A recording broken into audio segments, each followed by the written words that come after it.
the days of 2.5 to 3% annual increases going forward is over. You're going to have to be able to adjust to that new reality.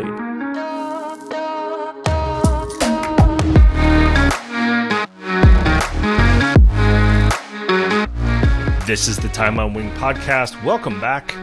I'm Courtney Miller with Visual Approach Analytics. With me, as always, Garrick Deschavon of Collateral Verifications. Garrick, who are we talking to today? We've got the fabulous Shannon Ackert. Come on. Every time you mention his name, people are like, "Oh yeah, Shannon. Oh yeah, he's so wow, he's great." Like his right, and he's done all kinds of stuff. So, so Shannon is currently SVP for Jackson Square Aviation. He was previously, before that, he was VP at Macquarie Air Finance. He was also a director at GATX Capital Corp. He has been a lecturer for the ISTAT PDP in aircraft maintenance economics. He is also been part of the curriculum development for ISTAT University, and he was a member of the aircraft leasing advisory group for IATA when that was a thing. He has a bachelor's degree in aeronautical engineering from Embry-Riddle, so he's an Embry-Riddle grad just like we are. And he also has an MBA from the University of San Francisco. So it should be really exciting because it's always fun to see him and kind of chat with him. He's got a ton of experience. I know he's also done some white papers that I think we've all kind of seen on and off. So it should really be a fun discussion today. So Shannon, this is your time on wing. Just a quick intermission before we continue with the show. We do get a lot of questions about how our listeners can support the show, and frankly, the easiest way is to continue the spirit of the show, which is just to reach out to us at conferences. But we also run businesses as well, and you can support us by supporting a lot of the work that we do. You can support the work that I do through Visual Approach by visiting visualapproach.io, where we produce a lot of research and analysis, a lot of data visualizations. From my side, obviously, I focus more on metals, so anything that's aircraft related. If you're looking for valuations, whether it's on aircraft engines, I'm happy to help with any of those types of projects. So we appreciate certainly the opportunities to work with all of you, and we certainly also appreciate just the fact that people are willing to listen to what we have to say and enjoy kind of our thoughts and takes on what we think is a fascinating industry. So thank you. Okay, back to the show.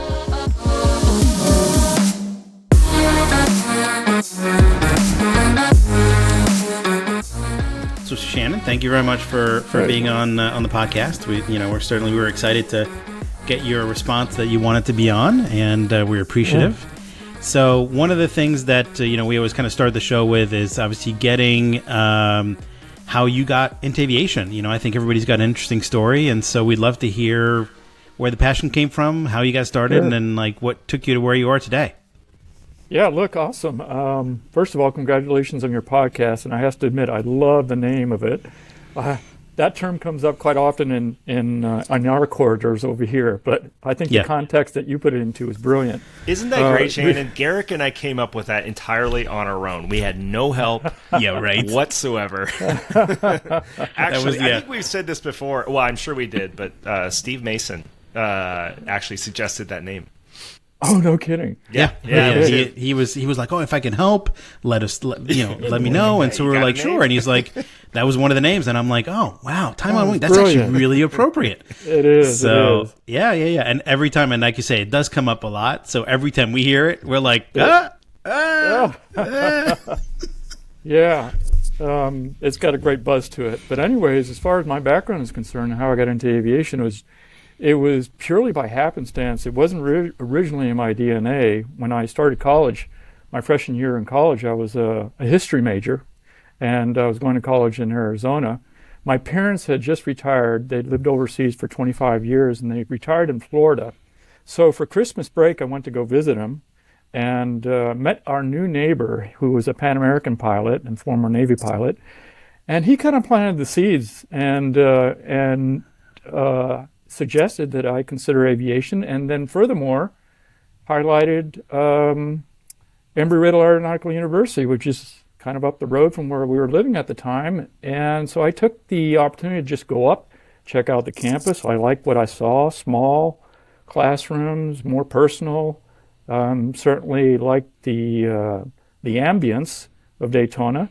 And so I went back to Arizona, finished my spring session, and then transferred over to Embry-Riddle. And in Florida?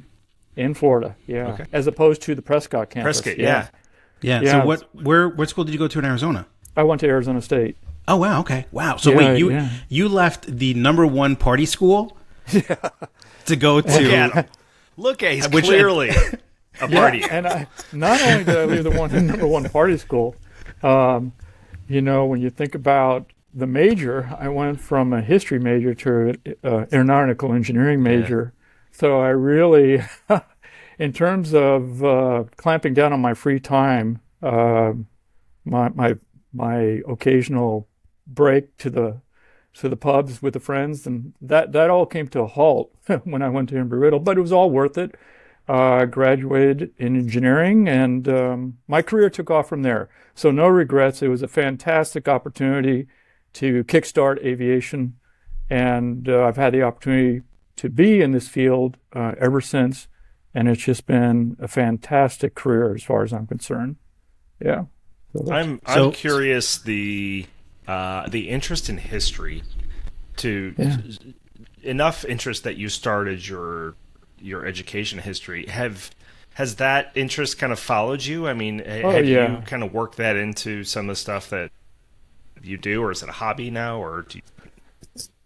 Well, I still read history for the most part, and I keep up with primarily American history. So I do read a lot about American history. It's not what I would consider a full-time endeavor, although it's just a sidekick that I enjoy doing, particularly on long flights. I'll carry a book with me and try to absorb as much background in American history as I can. So I thoroughly enjoy it, but I have to admit, being in this career has sort of taken over my interest in keeping up with that. Yeah, aviation does that. It's a dynamic industry. You're sort of under a lot of pressure to keep up with the changes in not only just in the aircraft developments and the technology, but also in other aspects about aviation, particularly in the maintenance side. It's been very, particularly lately, I'd say it's been just dynamic, and it's moved into this new era of a lot of volatility on the horizon that trying to come to terms with. But here I am, you know, all these years later, I haven't been able to untether myself from this career. Yeah, it's wonderful to have it.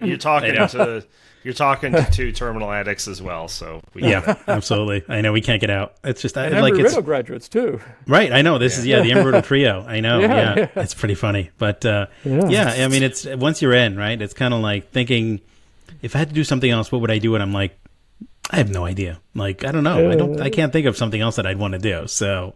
It's the Hotel California of careers. Yeah, it is actually. That's right. You check in, but you can't check out, right? Well, we definitely see that in the audience of the conferences where you're like, some of these people really should not be here. You know, it's like, enjoy your retirement. It's okay. It's okay. You don't need to be here. We'll let you know how it went, but that's okay. So actually, a question on you. So you picked aeronautical engineering. What was because obviously your role today, I think it's much more kind of finance leasing driven, and it seems like your career has kind of gone down that path. So what interested in you in engineering when you kind of decided to go with that degree? Well, it was at the time I pursued engineering largely with the expectations of going to the military. That didn't pan out because I have a hearing deficiency, but I thought it would give me an edge. So I was kind of based on, I alluded to my neighbor being a Pan American pilot. He's a former Navy pilot as well. So he was steering me in that direction. I got to my senior year. I actually went up to Pensacola, took the hearing test, and failed it. And so reluctantly, I decided that I wanted to continue with engineering. And I had a friend of mine that was working at McDonnell Douglas at the time. And so he was able to parlay his connection and get my foot in the door over there. And so I spent 3 years starting out in an engineering role with McDonnell Douglas working as a flight test engineer. A flight wow, test okay. engineer, by the way, was in the capacity that we worked in was basically instrumentation engineer. So we did all the design and installation of the thermocouples, pressure transducers, strain gauges, all the hardware that was used to mine all the data into the data acquisition system on the flight test airplanes. Yeah. Wow. So, See, and that's why I needed your bio, because I missed that. I missed that piece of your experience. So you yeah. said Yeah. 3 years at McDonnell Douglas, right? yeah. I worked on the MD-87 certification program, and then the MD-88, which a lot of people, they turn blank when I tell them about the MD-88, but all the MD-88 was an MD-83 with an EFIS cockpit. So we went from steam gauges to electronic flight instrumentation system cockpit. So that was the Wasn't 88. the tail cone different? It was actually, the tail cone at the time was that bulb tail cone, whereas Yeah. today you have that tapered tail cone. Low drag tail cone is what we call it, incidentally, and that was on the MD-11 as well. So Douglas perfected that tail cone. I think it was on the 777, if I recall correctly. Oh, that's interesting. That's right. Yeah, Yeah. the MD-11 had the kind of side exhaust APU like the 777 did. That's right. Yeah. Wow. So, yeah, when you think about Douglas, you really don't realize some of the design concepts that came out of the MD-11. For example, we talk about the scimitar winglets on the current 737 MAX. Those were on the MD-11 back in the. That's right. So they Not wing fences, scimitars, and they are scimitars. Yeah, they are different. Exactly. Yeah. Exactly. That's very cool. So what took you from McDonnell Douglas to what was your did you go to GATX after that, or was that? No, I didn't. I actually went to United Airlines. So I was a systems engineer with see, United. I missed that too, man. And I worked on the 5767. That was a great opportunity because I joined United right at the time they were starting to get their 5767 ramped up. They had 88 57s on order, and I think it was about 44 767 300 ERs on order. So I spent 6.5 years with United as a systems engineer, and then migrated over to United Technologies, where I was a field service engineer. And then United Technologies had a tuition reimbursement program that I took advantage of. And so while I was working for United Technology as a field service engineer, I was going to night school getting my MBA. It was after I graduated with my MBA that I joined GATX and went into aircraft leasing back in 1999. So Okay. that was the origins of aircraft leasing. Yeah. Yeah. Right. A couple years before things went. Yeah. Well, yeah. Before they Right. went, "Woo," and then, "Ooh," and then, Yeah. "Woo," and then, "Woo." Been through a couple of those cycles, no doubt. Yeah. Yeah. But, That's so the MBA is interesting because it clearly kind of seems like that steered you into GATX, kind of the financing world. Was that? I mean, clearly you have this very unique combination of technical and financial skills that makes the name Shannon Ackert, the proverbial name in the industry, at least according to Time on Wing podcast. But I'm really interested in that transition from United to, from United Technologies to GATX. Did you leverage a lot of those? Was it very technical? Did you leverage a lot of what you learned? Was it more of a learning period in itself? Yeah, good question. Surprisingly, when I joined GATX, I really thought I had the pedigree to just ease right into this profession. In reality, I felt like I was starting from scratch. Wow. And so far as the concepts, particularly the technical concepts that are applied in this industry, they are so unique and captive to the aircraft leasing industry, as you probably well aware. When we talk, for example, about maintenance, we talk it more in terms of dollar terms. When we're talking about maintenance in terms of an airline industry, we're talking more in terms of a cost function and a regulatory constraint. And so when you look at it from those different aspects, it was quite eye-opening in the sense that maintenance was really, in many respects, it was a source of revenue for the aircraft leasing industry. You can tap into the reserves, and we used to refer to it at one time as supplemental rent. That's when airlines were paying reserves. All that has gone to the wayside lately. But to answer your question, Courtney, it was a big learning curve, so much so that I actually had to teach myself a lot of new concepts. That's why I wrote those papers. So a lot of the origins of the papers that I worked on, the way I like to describe it was they were term papers. They were like college term papers. They were an opportunity for me to really study the material and try to be well versed and have some degree of edge in understanding how those concepts parlayed into the aircraft leasing industry. So when we talk technical concepts in the aircraft leasing industry, we're more concerned about, for example, redelivery conditions, redelivery and delivery conditions, the maintenance reserves, and how we value maintenance. All of those concepts were foreign to me, completely foreign. So I had to teach myself many of these new ways of doing things in this industry. So yeah, it was quite a learning curve. Yeah, this is the appropriate moment to bring up these reports, because I don't think I thought you said there were no gotchas. I'm not sure, Shannon, that you are aware just how kind of industry famous these are, because if I could share, it's aircraftmonitor.com, right? That's correct. You have these on the website. So this leads me to two questions, and one of them, even though I said we've never had a gotcha question, this is a gotcha question. I'm going to ask you a gotcha question. The first question you kind of answered, but just more explicitly, why did you write these reports?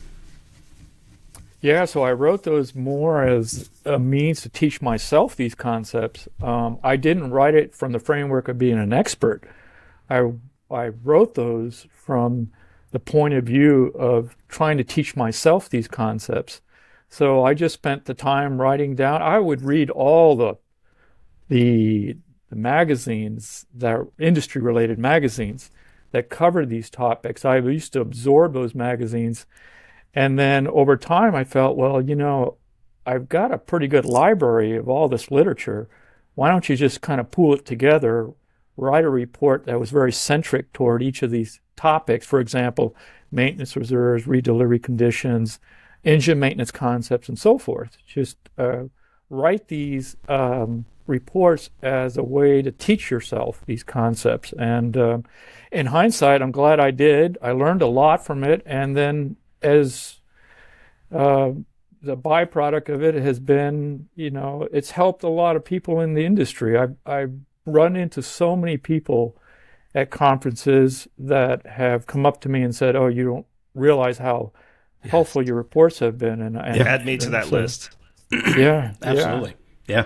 And now for the gotcha question. You mentioned earlier that you did this as an edge. If that were true, Shannon Ackert, why would you share your knowledge with the world? Right? Which I think is it's wonderful. I mean, let me read through some of these titles. Aircraft Maintenance Handbook for Financiers.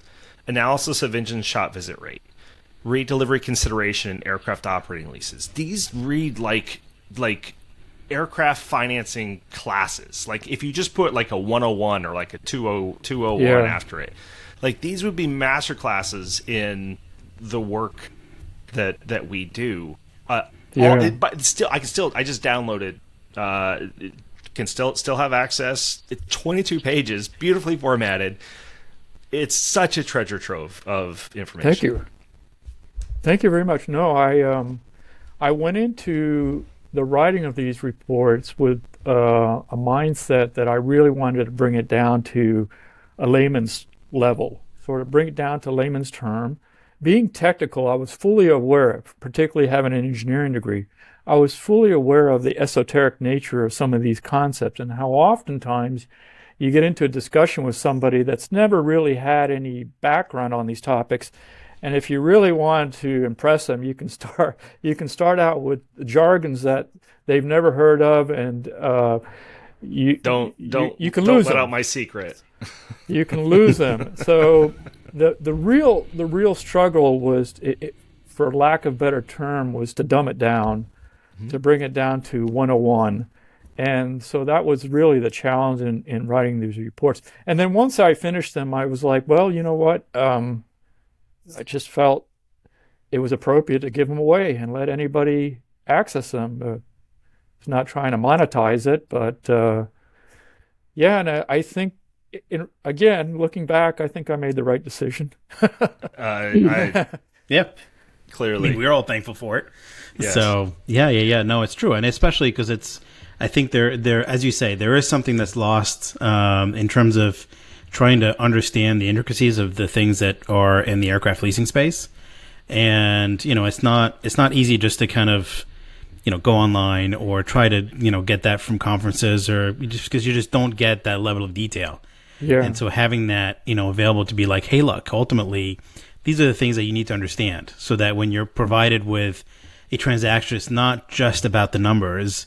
It's about what's behind the meaning of everything, right? That makes things work the way that they do, that makes you kind of realize the risks that you're taking by looking at certain things, and having that understanding, right, just gives you that edge, right, that you were looking for, that now all of a sudden somebody else is able to have, because they've got that, slightly more level of understanding to be able to go into it and go, hey, oh yeah, you know what, we should be looking out for that, or what is that, that it makes somebody that just read your stuff to kind of go into a meeting and be like, oh, have you looked at, this particular calculation or this particular aspect on the maintenance side? And all of a sudden they look like, well, we haven't. Oh my God, we should really do that, right? It makes somebody else, seem smarter. But yeah, it's definitely, it's really cool that you've been able to do that. Yeah. Is that something that you're still, at this point, are you looking at kind of doing any more kind of white papers, or are you looking at, is there anything else that you think is maybe missed out there that you want to try to kind of explain in better terms? Well, it's funny. I was talking about that very topic the other day with a friend of mine, and the response I gave was, golly, I've run out of topics. So what I've decided to do is, I've been working on a book. I mentioned that to Courtney. I expect to have it completed by the end of this year. And oh, wow. Wow. But we're going to break away from maintenance, and we're going to focus on the more of the benchmarking airplanes. Kind of the way I look at it is that, again, being in this business and the finance side, I think there is more of a focus as an asset from a financier perspective. They view an aircraft as an investment based on parameters such as the global distribution of the aircraft, the liquidity and market liquidity. So they do so at what I would consider as at the expense of other factors that lead airlines to consider these airplanes more, for example, on the performance characteristics, the payload range characteristics, the operational characteristics of airplanes in hot and high environments. So you can go down the list of all the different performance factors that an airline would consider versus an aircraft lessor. So we just kind of look as financiers, we look at the market and we decide that the best airplanes to invest in are those that tend to have great liquidity, large customer base, spread out geographically throughout the world. And then, of course, there's other variables that come into play, but again, we do so at the larger expense of not really understanding how an airline would value that asset. And that's what I want to broaden that horizon through this book. So yeah, we'll hope to get it out by the end of the year, maybe early next year.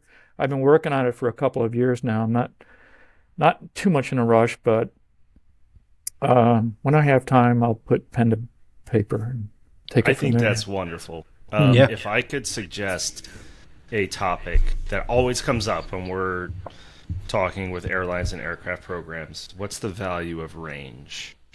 Yeah, And exactly. This is a really interesting question because it's not what you think. It's binary. For an airline, the answer is my longest route. If it doesn't fly my longest route, I'm not interested. Yeah, and you can I can't buy expand tube that. types. Exactly. And then if you're operating, for example, a lot of Latin American carriers, they're operating at hot and high altitudes, like Bogota, Mexico City. Their criteria is different from, say, a North American operator that is predominantly operating within the domestic airspace and not really having to worry about 10,000 foot altitude elevations and what are the implications of operating, payload and range implications of operating out of those airports and so forth. So what is a criteria for an operator, say, in Latin America might be completely different, or the performance criteria, than those that are operating in North America, say. And then airfield specific, you've got Santos Dumont in Rio. You have you mentioned Bogota. I was once asked to do a full payload range circle for the CRJ 1000 out of Bogota at ISA, and I traced the edges of the pavement and gave it back to the guy. He's like, "What?" I said, "Yeah, it doesn't leave the ground." That's funny. Well, there's a case study in this chapter that I've written on payload range. There's a case study that is part of this book. So for each chapter, I include a case study, and I have a case study of payload range performance out of Peru, out of Cusco, and out of Lima. My goodness. So Cusco, you're at 10,000 foot altitude, and you've got, I think, if I recall, a 12,000 foot runway. But even then, the density altitude really impairs the performance of the airplane, even with all that runway space. Watt limits and that was my jam, Shannon, at Bombardier. Latin America as well. I did North and Latin America. Yeah. And we were doing Cusco, we were doing La Paz, Quito. And then of course Santos Dumont, which the funny thing about Santos Dumont that a lot of people tend to miss is it's not necessarily takeoff limited, it's landing because of the landing speeds. So it's just a weird sea level, or just one of those weird situations. London City is another great example, right? Steep approach type of thing.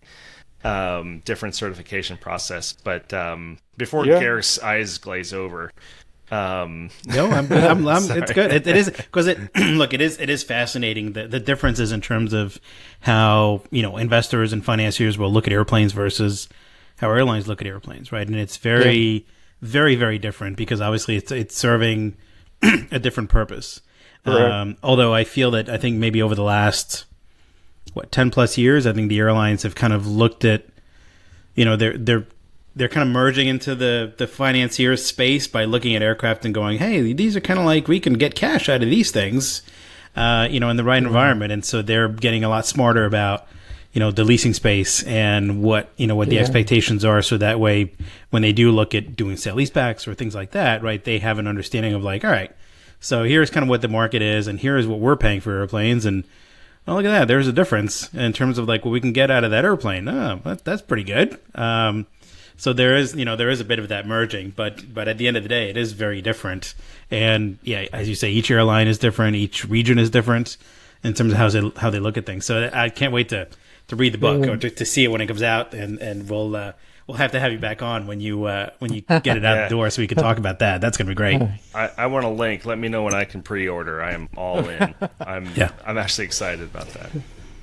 I'll give you I'll let you fill in the jacket because I value your opinion. Oh, see, you had me. You had such high credibility, Shannon, and then Yeah. okay, it's That's gonna right. be one of those books. You do want to sell those, right? Don't, I mean, Yeah. yeah. Oh, I think it's first of all. So I think it is worth mentioning to you just how impressive it is, both intellectually and just from the standpoint of being a great guy, to not only realize one that the best way to learn is to teach, and you did that with the papers. To spend the time to realize the benefit of that, and then to take the next step into a book. I think that's wonderful. I wish more people, myself included, would take the time to do that. And that really is the edge that you bring, is the ability. You called it dumbing down. I think the correct word is communicate. Like, that's exactly what communication is, and it's so valuable. I'll take it. Yeah. I would agree. So you're obviously you've been with Jackson Square now for a while. What's your kind of your current role there, right? I mean, do you wear kind of different hats, or what are you looking at these days? What are you focused on? Yeah, I do wear different hats. I still negotiate the contracts, but more regional. So I have a counterpart in Ireland who covers the EMA region, part of India as well, all of India, I should say. And so we split the difference. I'm glad, because when I was doing that full time, it was just overwhelming demand on travel. So I'm more thrilled to split the difference. And so yeah, that's one component. And then so we're always looking at what's the latest and greatest technology out there. So I spend a lot of time researching new developments from Airbus and Boeing, looking at the A321 Neo XLR, trying to bring that in the fold into our investment criteria. So everything here at Jackson Square has to get vetted through our new shareholders. And so part of my role is to build the case, if you want to call it that, and try to convince them that these are assets that are worth investing. So that's another component. And then, of course, the maintenance, still overseeing the maintenance economics, setting the reserve rates for all the aircraft types. And believe it or not, that's one that's been quite challenging lately, to be honest with you.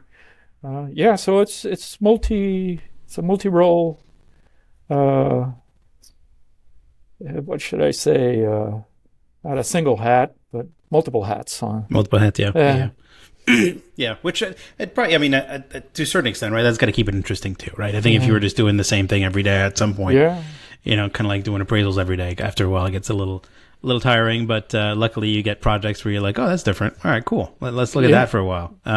Exactly. But you touched on maintenance, and I know we've talked about that in the past as well, and it's definitely something that I think is getting a bit more focused in the current environment, when you're looking at, the higher inflation environment, higher escalation, you've got the labor shortages, you've got kind of the MRO bottleneck, right? There's so many things that are impacting what impacts or what affects maintenance, right? And so I guess as a lessor and as a person that's interested in that space, right? How do you look at kind of the current trends of what's going on with maintenance, and how do you see that evolving over the next few years in terms of where the focus is and where it should be? There's obviously there's a lot of things that you can kind of look into, but I'd love to get your take on kind of how you're looking at that today. Yeah, sure. So I mean, prior to the pandemic, forecasting maintenance was relatively simple. I mean, we just added escalation clauses in our contracts at 3%, and we felt relatively comfortable. That's where most of the maintenance was being adjusted by. So when you think about the low inflationary environment that we were in from 2010 up to pre-pandemic, there was, I would say, a high degree of confidence that you can set the rate and not be too concerned about any surprises later on. Well, if you fast forward post-pandemic, what we've all seen, obviously, is this new inflationary environment realm that we're exposed to today, and that has really impacted both components to maintenance, the labor component and the material component. So when you simply look at the labor component over the last 10 years pre-pandemic, if you account for the aerospace manufacturing wages, which is what most of the OEMs are beholden to, those wages are largely influenced by collective wage union agreements that in the past 10 years were hovering anywhere between 2.75%, 3%. So if you looked at the wages, they were steady. They held steady for the course of 10 years. Same with material. And the material indices that we look at is the producer price index. That's the proxy for material. Mm-hmm. And even though the producer price index is relatively volatile, during from 2010 to pre-pandemic, it was relatively steady. So a combination that's weighted, traditionally all of the OEMs weight their escalations, labor and material, generally speaking, 65 to 75% labor and the balance in material. If you're engine, you put a higher weighting on material. If you're airframe, you put a higher weighting on labor. But what we've seen recently is we've seen the labor component just within the last year. You're probably aware of this, Courtney, but every manufacturer out there has a local IAM.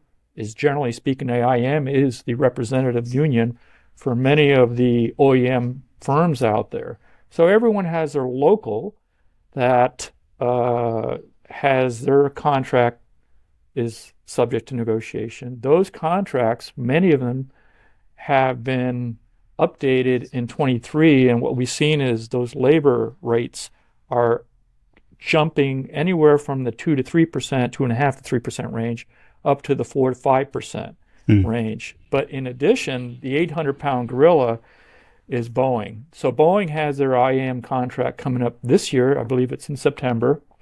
And if you look at the history with their contract, they locked in a contract for 10 years back in, I think, late 2000s, right on the eve of when Boeing was going to announce where they're going to manufacture the 777X. I think Boeing used that as a leverage to threaten the IM insofar as toning down their expectations on their new agreement. And so they settled at a 10-year contract that I would believe was on average around below 3% year over year.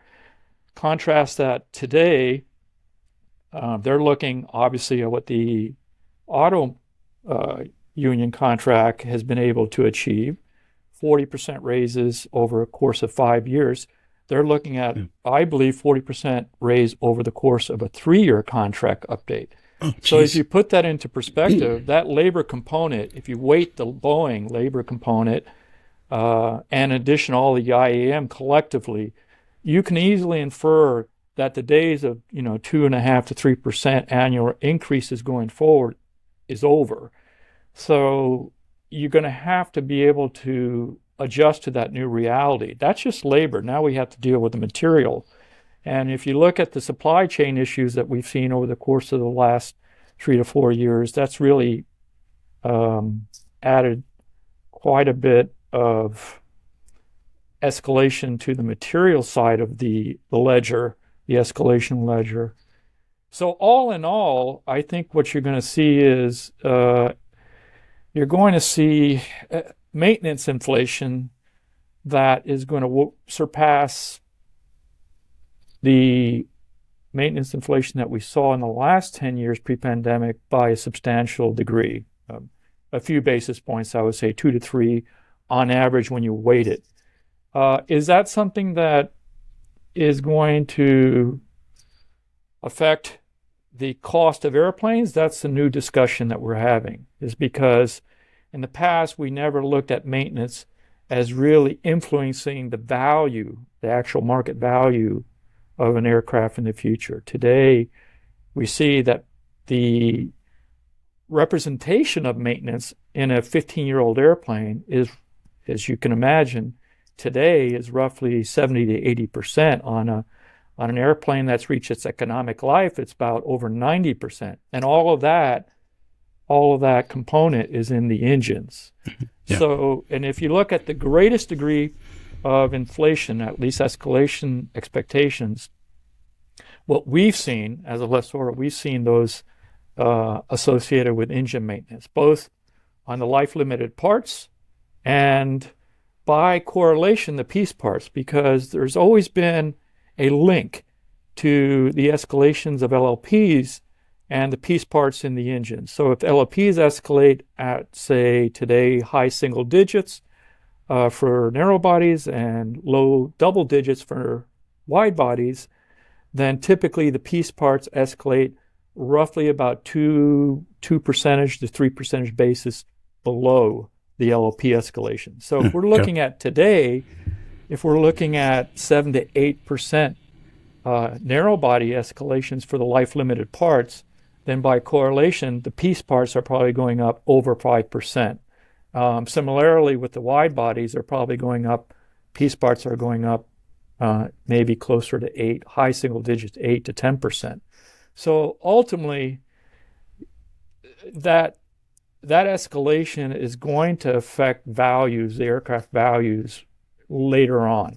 It's something that we have started to try to frame insofar as, do we continue looking at, for example, Garrick, when you're looking at your future base value curve, you assume a 2% inflation adjustment on the airframe. Does it make sense to parse out an additional inflation to account for the maintenance component of it?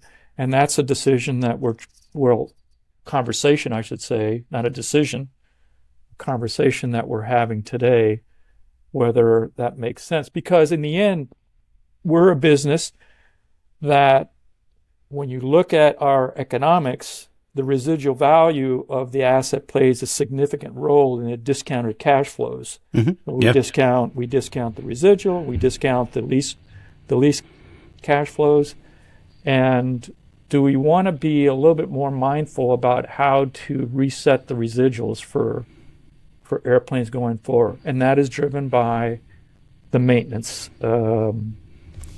component. And yeah, Go ahead, Gary. No, I was just going to say and we touched on that, when we saw you at the ISDET conference, right? And Courtney did a piece on that for the AIM that we've got, in terms of the percentage of the value of the maintenance value and what percentage that is of the ultimately the relationship between that and new aircraft pricing, right? And how Garrick, that's tell him the real story. The real story is Garrick came up with this idea. He said, "Can you make a pretty chart?" I'm like, I'll come up with something. And Garrick came up with it, but it was a fascinating look into the values of an aircraft as it relates to the maintenance values versus the airframe values. Exactly what you're talking about here. Yeah. And Garrick had a hunch, and he was absolutely right. What did we find, Garrick? I don't remember. No. I mean, look, I think what's interesting, and I only did, I looked at, just some of the more popular kind of narrow bodies as just a quick look to see what that looked like. But over the course of the last, I think it was 12 years, we went from kind of looking at the price of a new airplane versus what the value of the maintenance, the full, meaning like from run out to, to full time, what that percentage was. And I think on average, you were looking at like 27% of the value of that new price, right? Of the percentage of that new price. And if you look at today, we're above 50% on new airplanes, right? And that's going up, based on escalation, right? By the end of the decade, we'd be close to 60%. That just kind of, to me, that just shows you the real value in the maintenance. And when you also tie that to, the comparison's always been, the new airplane, you've got, 20% of the value of the new airplane is in the engines at the beginning and 80% is in the airframe. And then by the time the airplane, gets older, it switches to, the 80-20 or the 80-20 rule, right? But if you look at kind of where spare engine pricing is today, and obviously the spare engine pricing versus the pricing that's paid on the engine that's put on the airplane is very different, right? Because there's a lot of discounting. And so it's a whole nother analysis that can be done. But just from pure, looking at the value of a spare engine versus the value of the aircraft, it used to be, much lower in terms of that 20-30% relationship was there.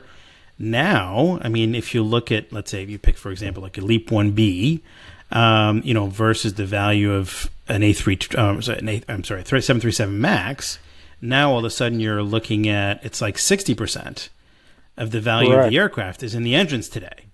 Correct. Right? So there is definitely that shift, which puts so much more focus on maintenance. And so, just to kind of go back to what you were saying about, how do you take into account the inflation or escalation on maintenance in terms of when you have kind of halftime values, or and you're just inflating at 2% year over year, how do you take that into account? And that was something that I looked at over the last couple of years through COVID, in terms of well, not really through COVID, but as we kind of got into the higher inflation environment, to see, okay, well, it's one thing to look at kind of a halftime to full-time adjustment, where typically you would escalate those numbers based on kind of what you're seeing out there, whether it's 3, 5, 7%, right, depending on the components. And so that is taken into account through that when you're looking at full-time. But what happens to the other 50% of the maintenance value, which is part of that halftime condition value, right, which is a standard definition and a standard in the current market value of an airplane? And I think that's what's missed. And that's what you're talking about, is that there is a component in there where if you're just inflating at 2%, you're not capturing the current environment that we're seeing today, which is at, in some cases for new airplanes, it probably averages out to like 7-8%. Correct. So how do you take that into account? And so, from my standpoint, right, I've looked at it from a, purely just year over year, just because not knowing exactly where the market's going, but that's looking at, okay, well, from, last year to this year, right, for new airplanes, I've looked at kind of increasing the inflation for that year, right? So, I ultimately I looked at, okay, what was, the 50% or the halftime component of that value, and the escalation on that, and what did that equate to in terms of the overall value of that airplane, and what would I need to add to account for the higher, escalation on maintenance, right? And so I added about 2%. It roughly came out to about that.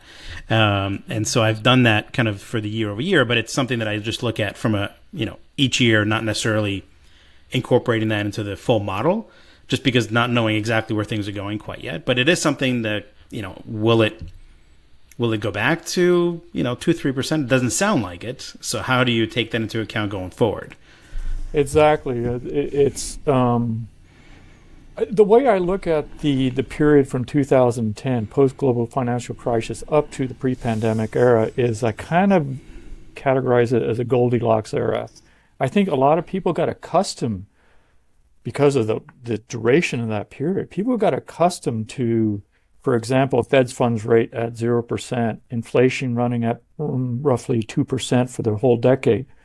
I think there was this mindset that this was the new norm, right? But in reality, it's like when my parents invested in real estate when I was growing up, and they always reminded me that 6 to 8% was the norm for a mortgage rate.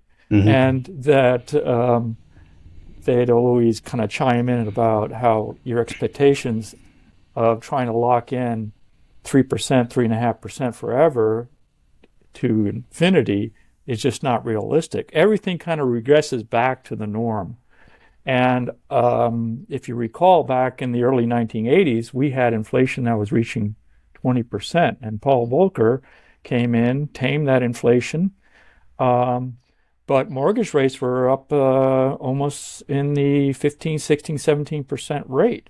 So what I'm trying to lead up to is that as much as that high inflationary environment in the early 80s was an anomaly, the low inflation environment that we experienced from 2010 to pre-pandemic, that too was an anomaly. Yeah. So I think we're sort of regressing back to the norm, right? And like you said, Garrett, I think that norm is going to be in sub 3 or 4% range for maintenance inflation. I think it's going to come down, not in the short term though, but I think it will come down eventually but it will not normalize down to 2%, anywhere near what we experienced during the heydays of the Goldilocks era. So I just think there has to be a resetting. And this is, we're just talking maintenance. Then we have the separate discussion on this issue as it relates to the interest rates. Okay, that's a whole other topic. Right. But we're just talking inflation here. So yeah, I think expectations have to, they're just going to have to be recalibrated, basically. All right. And I So think because of that, the Ackert, maintenance is, Professor Ackert said interest rates at 4%. Is that what you said for a long time? We got it. It's locked in. No. I think he said Not interest rate. escalation. I think I was talking escalation. Okay. Well, I don't Escalation think 4 to you even said 5% is what I heard. So but so all right. Here's another question then. So if you look at kind of the leasing environment, right, and the fact that you've got a very high percentage of aircraft on lease that are documented at probably 2 to 3% year-over-year escalation, or maybe 3% if you got lucky, a little higher, right? So how does that impact the leasing environment going forward when all of a sudden, you're collecting at, let's say, on average 3%, but maintenance costs are going up by probably 5 to 8%, depending on what you're. So how does that balance out at some point? Because somebody's got to pay for that at some point, right? And so if you're collecting at a certain rate, but then you have to pay out at a higher rate, like there's a gap, right? And so how do you look at that? Yeah, so the way we look at it is that I was alluding earlier to the heydays when we were able to get maintenance reserves with virtually all our customers. Today, that's just not the case. Most of our customers are Tier 1 operators, and so what we ultimately agree to is end-of-lease compensation. So here's where it gets interesting. So we take into account, we got end-of-lease compensation in 10 or 12 years, and how do we mitigate that very concern, Garrett? Well, the way we do it is our first offer is to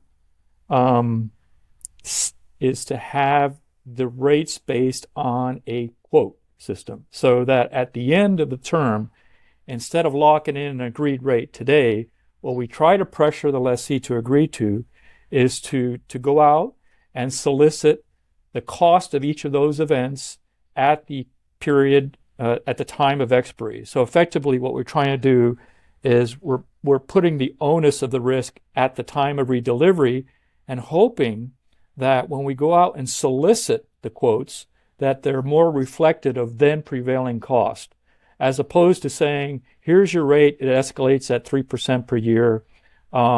We feel that trying to pressure the airline to accept a quote is more in line with a mechanism to mitigate that very risk that you addressed. So what Which we is try the to true do, that's kind of the true spirit of end of lease. It is payments, because right? a lot of times. Listen, you take the risk, you pay what it should be paid at that time, and you go find third party quotes. I wouldn't call that pressuring. I just call that, hey, look, this is exactly the spirit of what we're talking about, just transferring who carries the risk. Yeah, and a lot of lessees agree to it. Some lessees don't for the reasons that when they do their economic analysis of the transaction, they want to NPV all the cash flows. So they want to have visibility of all cash flows that they're going to be subjected to throughout the lease term. So they're going to insist on wanting to see a maintenance reserve rate in those circumstances. But going to have to pay for it then. Yeah. But so that's one mitigant. And then we're testing the waters with 5% escalation on the engines, 4% on the airframe and other components. So it's obviously it's very contentious. We show them the data. We show them, for example, how the year-over-year OEMs have escalated their rates. It's in excess of 5%. And but again, it boils down to a commercial decision. We have competitors out there that are willing to be a little bit more flexible with with um, with reserve rates, and so we have to deal with that. But our standard today in our contracts is 5% for the engine, 4% for others. Yeah. Yeah. And that really highlights. I mean, you mentioned kind of the Goldilocks period, kind of pre-pandemic. We're talking 40% raises. I think you used the word reset, which I think is a very appropriate word, but it really highlights the difference between the inflection point that we just witnessed. Now, a pandemic happened to be across it, across that inflection point. We've also had a shift in technology, new technology, engines and aircraft across that inflection point.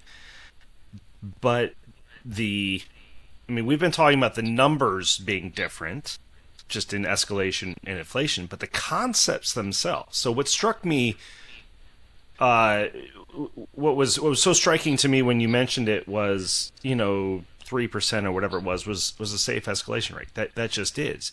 What changed? Yes, the magnitude of the escalation and inflation changed, but what's more critical is the volatility changed.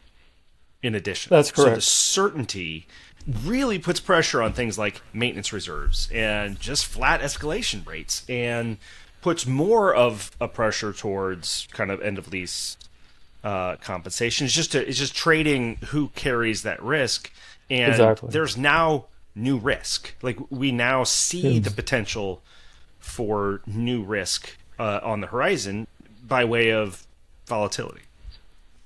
Exactly. And it's just the reality of, particularly because we're in this new environment where so much new technology came out. It's all on the engines, obviously, but the GTF and the LEAP presented some new opportunities, but at the same time, new challenges, in the sense that we don't know what the costs are going to be. We don't have a firm grip of what a performance restoration cost for a LEAP is going to be. And so we're beholden to the OEMs to give us that guidance. And so using their numbers, not ours, using their numbers and looking at the year-over-year changes that they have guided us to, I can tell you that 3% is just not anywhere near what the OEMs are adjusting their rates to. Engine performance rates, performance restoration rates. Let's set aside the LLPs. Even the performance restoration rates are above what we've seen in the past, put it that way. Yeah. So you go in with that data, you present it to the customer, and you show them that, and most of them are rational. They'll agree to it. They put up a fight, but oftentimes they recognize that it is the reality, the new reality, if you want to call it. Yeah. Now, do you think, do you also try to look at, if you do have a client that says, look, we're not going to agree to 5%, we'll do 3%, or, yes. Can you go in there and say, look, we'll agree to the 3%, but when it comes time to, kind of pay for whatever the return condition is, or whatever that event is supposed to be, like if the cost comes in higher than what we've collected at that 3%, you have to make up the difference, right? Is that something that you also try to incorporate into the language or the discussion, just so that you de-risk a little bit from your side, because at the end of the day that it's not going to be what it is. But if you want to have that, if you want to continue that relationship with a lessee, if you want to get that deal, right, you also need to find ways to compromise, but it can't just all be on you. Yeah, that's correct. And given again that most of our transactions are subject to an end of lease compensation mechanism, the way we try to mitigate that very concern is that we introduce a clause that says that both parties will exercise good faith discussions to review the cost and to reevaluate if necessary. If there's a clear indication that the values are way above, they've escalated way above what we've charged, then we want to be able to resort to having good faith discussions to readjust those rates. Of course, that is a contentious issue as well in negotiations. And we're always beholden to what our competitors are doing as well. So sometimes to get the deal, we may have to compromise on waiving that. Most of the time, we try to hold the line on that stipulation. Yeah. Yeah, But yeah. It's definitely it's an interesting interesting environment that we're in, right? Because and as you say, some of your competitors may be, willing to take less or to take a higher risk, but at the end of the day, is it based on the fact that they don't understand, right? Or maybe they don't want to understand, so that way they can just kind of support the fact that, hey, look, we're, or is it purely just like, hey, look, we'll figure it out, or there's probably that mindset of, look, we're probably going to end up selling this deal before we have to take it back anyway. So we'll let somebody else deal with that at some point. But for now, let's just get it done. So there's different trains of thought, I'm sure, but it's definitely, I think, much more a point of focus in today's environment, and I think it will continue to be when you start looking at kind of the numbers and the relationship to the value of airplanes, right? It just kind of it keeps increasing, and that we need to take that into account somewhere. Yeah, it's always been a burden, meaning maintenance costs have always been a burden in negotiations. But in this environment that we're in today, it's so competitive that oftentimes if you want to win the mandate, you're forced to reconsider your target rates. So you have an expectation what you believe the costs are, and often the lessee is just basically telling you, they're being forthcoming. They're just saying, look, you might be telling me the truth that these are the actual costs, and I don't disagree with you, but your competitor is coming in with a rate that is so much more, for lack of a better term, it's just way diluted relative to what you're offering. And we've been shortlisted where oftentimes the deal boils down to engine reserve rates. It comes down to where the lease rates are pegged and very significant slight differences in the lease rate. And then it comes down to, hey, you guys, I'm sorry, but you're just going to have to improve on that engine restoration rate to win the campaign. And that's just the reality of the environment that we're in today. Yeah. I find this absolutely fascinating, all based around one number that comes to mind. And it's 52%. And I think that was the number that the engine maintenance, a new engine full-time value is 52% of the overall aircraft value, new aircraft value. New, yeah. I think that number really matters because it's greater than 50% now. I think that shifts the equation, right? So what this means is, Shannon, your job security just went through the roof because you now represent the technical side, which is over half the aircraft value, right? But think about that from kind of the leasing industry perspective. When you say that competitive offers are being made kind of without that, my first thought is, the lessee absolutely, in this case, and I'll just speak generally here, it is in the best interest of the lessee, given what's happening with escalation, switching from kind of known rates to the volatility, and being able to understand the new realities of maintenance costs. It is entirely within the best interest of the lessee to go with the stupidest lessor.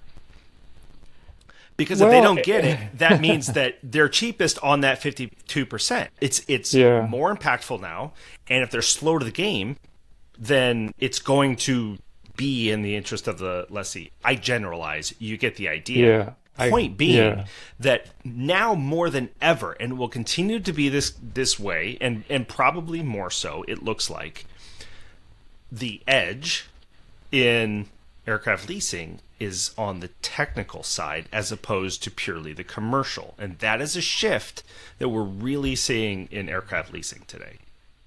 Like I said, job security for you. No, absolutely. And where you see evidence of that, Courtney, is when you're trading the airplanes, because today everybody's smart today. Let's face it. When I Fair got enough. into this business, I was doing negotiations back then, and I can tell you, back in 1999, there was a dozen so leasing companies. Most of those leasing companies had, you can argue, a little bit of a moat around their fortress. They had franchise value, and they can exercise leverage. Okay, all that has changed today. It's a commodity business. We're at pretty much at the whims of what our competitors are doing. The other thing to mention is that there's a lot of leasing companies out there that are financed through investors, through warehouse facilities that they have a finite time to spend. So if you think about it, you have leasing companies that are beholden to a facility, a warehouse facility, that they've got to spend that money in, say, 2 to 3 year time frame. So if you put that into context today, and many of those players are out there, those guys have to spend that money. And so they're going into these campaigns and they're under pressure to build up their portfolios.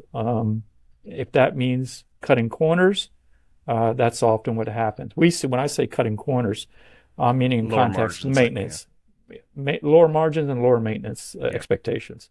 But going back to the comment about trading, so I alluded to the fact that everybody's smart these days.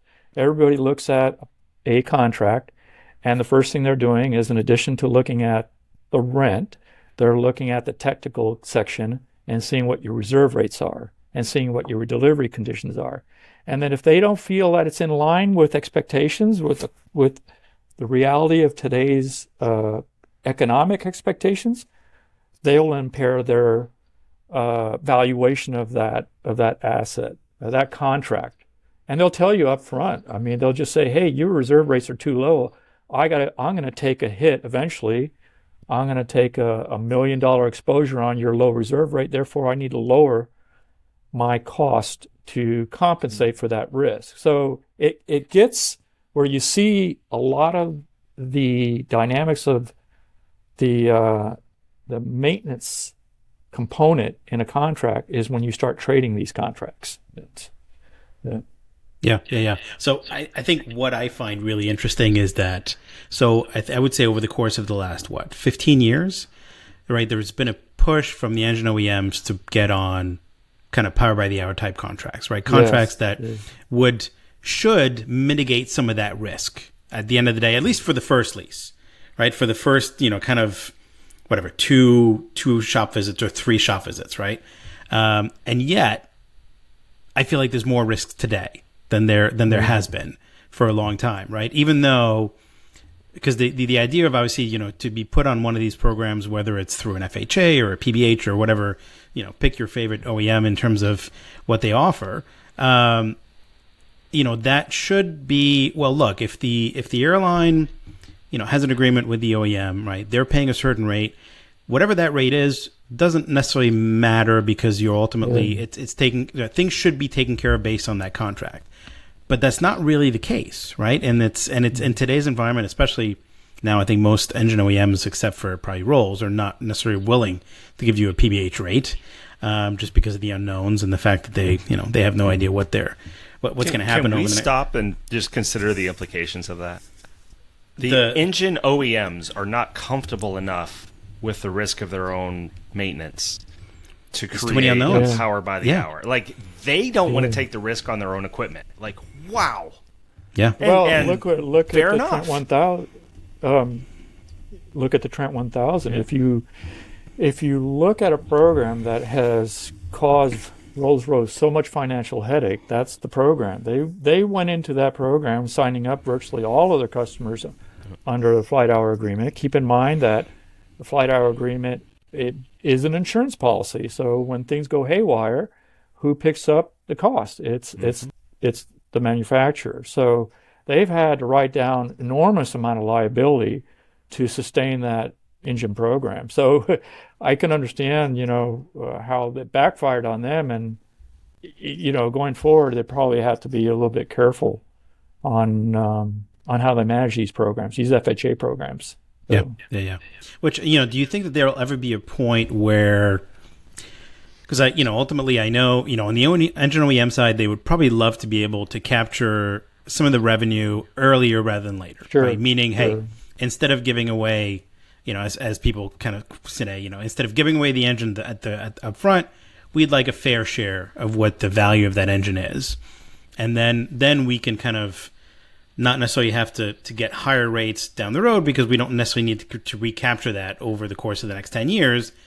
We've already captured some of that. And they would obviously love to, basically as soon as you deliver an airplane, they're getting, a high percentage of the spare engine value. But that's not reality, right? That'll never happen.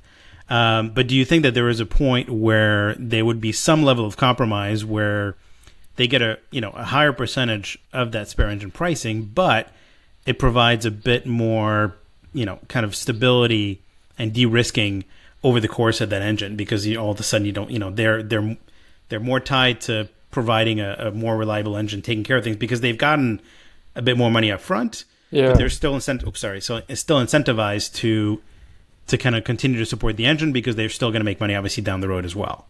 But I don't know if that's something that we'll ever see, but is that something that needs to happen to kind of balance out what's going on today? Well, if you're an engine manufacturer and you have your engines in a flight hour agreement, it behooves you to keep those engines as reliable as possible in order to maximize your revenue stream. And to some extent, you can argue that engines that are in an FHA program tend to have more accelerated modifications, product improvement packages incorporated on those engines, largely because the engine OEM recognizes that the longer these engines stay on wing, the more money they make. So anything that's going to keep that engine reliable and durable and time on wing performance. Nice. Love it. Nice. That's really an incentive for them to maintain, as opposed to, say, simply an engine manufacturer throws their engines out there and then reacts to the need to make improvements, not based on a power by the hour framework, but more based on a need to address these modifications to perhaps deal with upset customers who are saying, hey, your engine's not working well, you need to do some improvements to this. And Courtney, the CF34 is a prime example of an engine that molded into that type of category. It was an engine that didn't really have a lot of FHA participants, but that was an engine that just had so much teething issues, and it was so costly to maintain. What was the incentive for GE to really address those improvements? It's not as quickly as they would if they had most of their engines in a flight hour agreement where they're generating revenue, and anything that lapses that time on wing performance of that engine is going to immediately cost them. So you're more incentivized, I think, if you're an engine manufacturer that has an FHA program, you're more incentivized to rapidly address improvements and modifications to those engines in order to maintain that revenue stream that's important to them.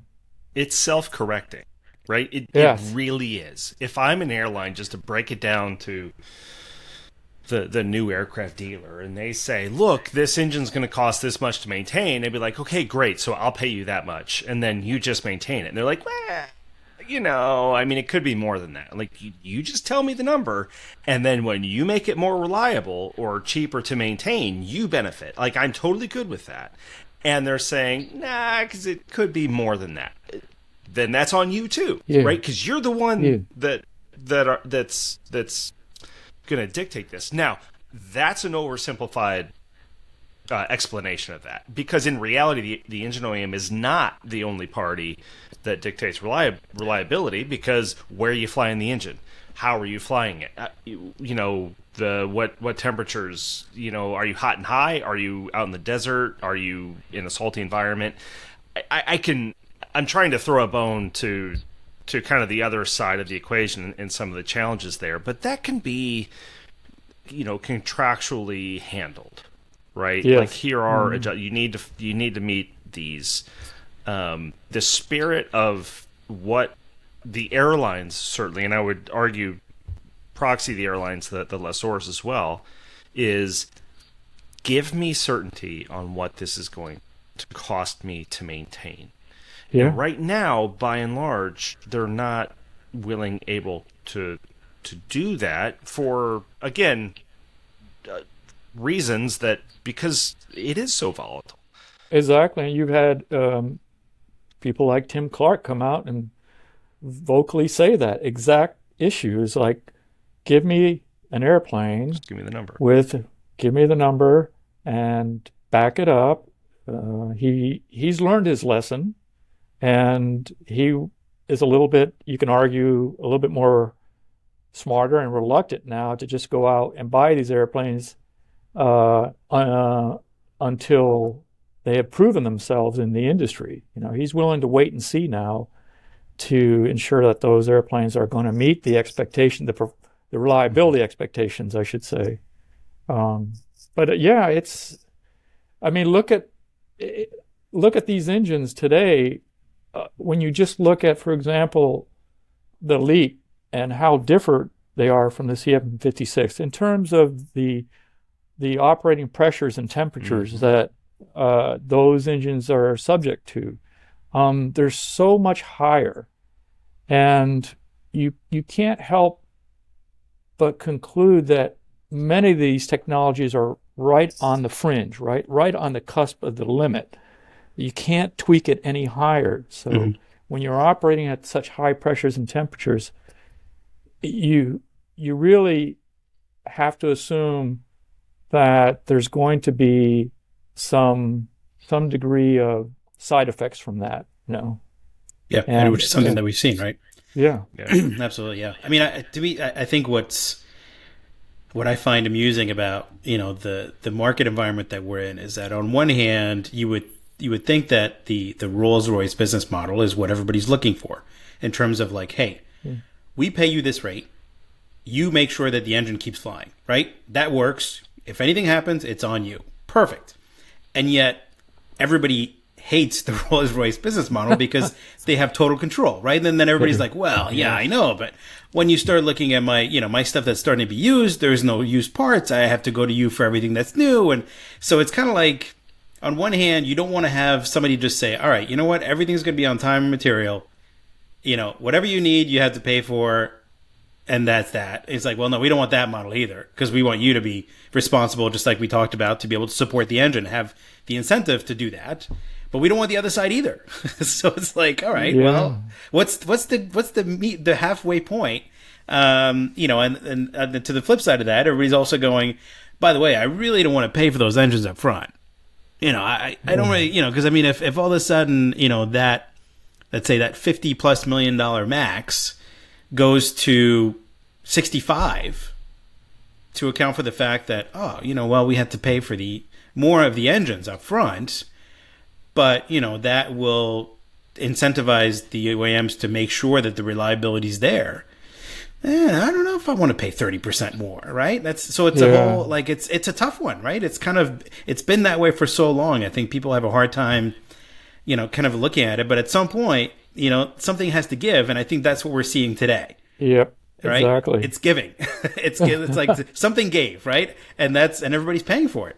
But this is where I'm most interested. And again, I'll go back to that 52%, because if I'm an engine OEM and an aircraft OEM comes to me and they're like, okay, great, next aircraft program is going to be great. We want you on it. We want you to compete. So just give us the engines for free, and then have all the problems you're having now. By the way, we need those engines to, like, literally burn themselves to produce better fuel burn. Like, So just burn the thermobaric coating as opposed to the fuel. That'd be great.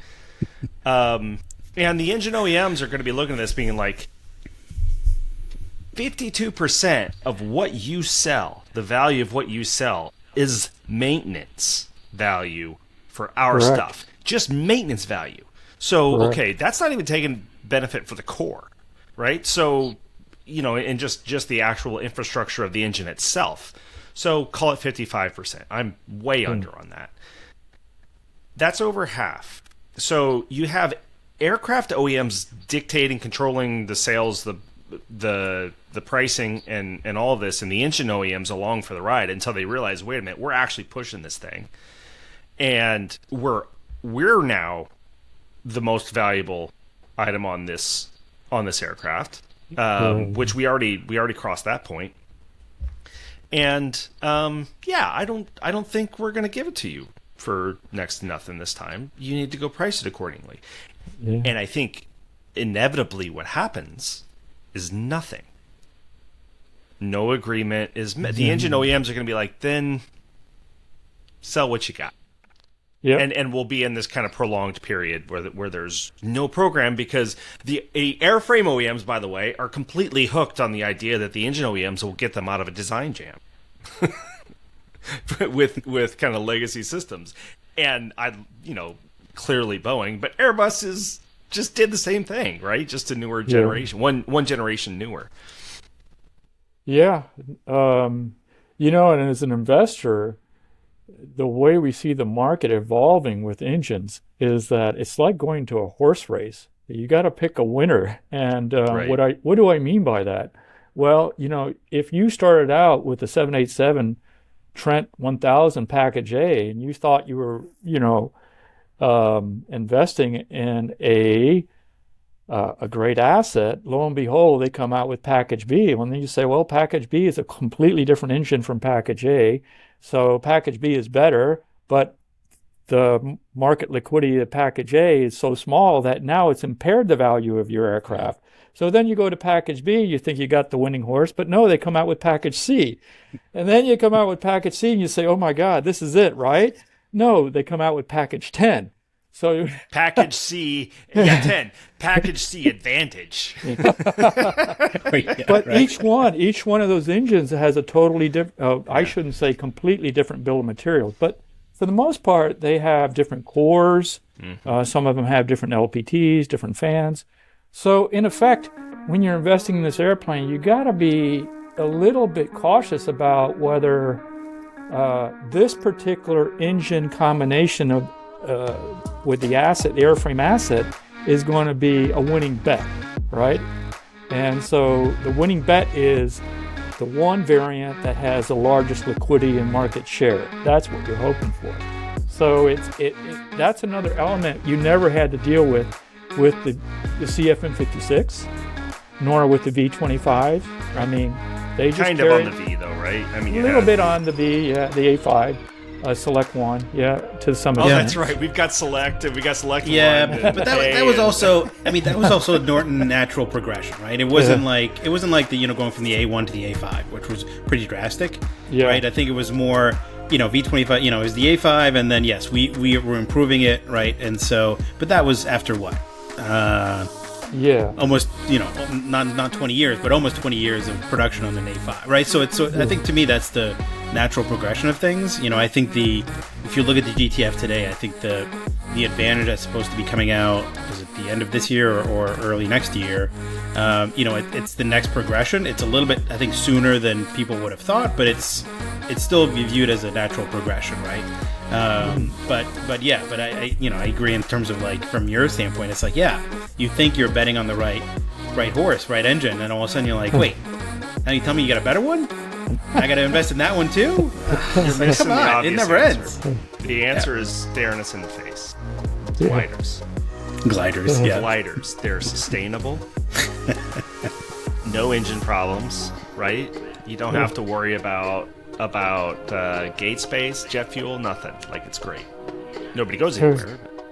Yeah, you just have to build really, really big slingshots that gets you really, really high, and then you see how far it takes you to get back down, right? You're going to have to get up to about 100,000 feet if you want to cross the Atlantic. Yeah.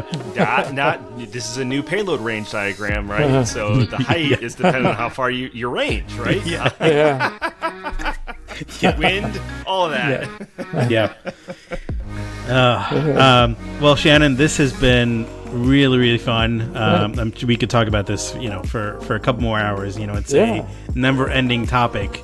But I know we're right about an hour and a half. So, and then you probably have other things to do as well today. You probably have your normal day job to do. So, but this is, again, thank you very much for being on. We always love talking to you. So, I think you've done some great things with the white papers, and look forward to the book. You're a wealth of knowledge that I think everybody appreciates, and we certainly appreciate it too. Thank you, and it's a great pleasure being on your show, on your podcast. And look forward to seeing you in the near future.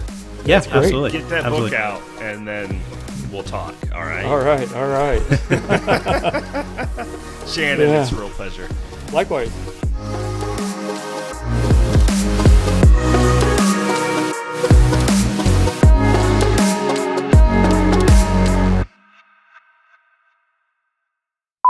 I mean, that to me is why I'm so awesome. Oh boy, I don't view you as an entrepreneur. Yeah, or a sales guy. Neither am I. That's right. Neither one of us. That's why we're doing a podcast. Absolutely.